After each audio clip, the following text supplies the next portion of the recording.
சின்னத்திரையில் மட்டும் இல்லாம வெள்ளித்திரையிலும் தன்னுடைய நடிப்பு திறமையை வெளிக்காட்ட ஆரம்பிச்ச சபர்ணா கொஞ்ச நாட்களுக்கு முன்னாடி இறந்து போன சம்பவம் திரையுலகில் ஒரு மிகப்பெரிய அதிர்ச்சியை ஏற்படுத்துச்சு.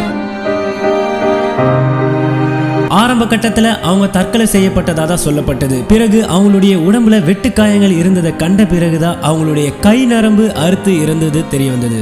இதையடுத்து காவல்துறையினர் தொடர்ந்து விசாரணை நடத்திட்டு வந்தாங்க. அக்கம் பக்கத்துல விசாரிச்ச போதுதான் தெரிய வந்தது அவங்களுக்கும் பிரபல ஸ்டண்ட் மாஸ்டர் ஒருத்தருக்கும் நீண்ட நாளாக தொடர்பு இருந்தது தெரிய வந்தது.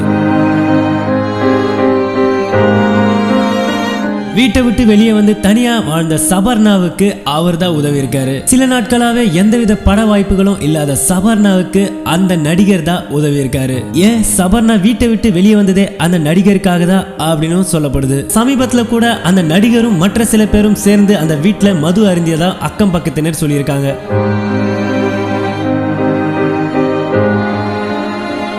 அது மட்டும் இல்லாம நடிகை சபர்ணா இறப்பதற்கு 5 நிமிடத்திற்கு முன்னால் ஒரு போன் கால் வந்ததாகவும் சொல்லப்படுது.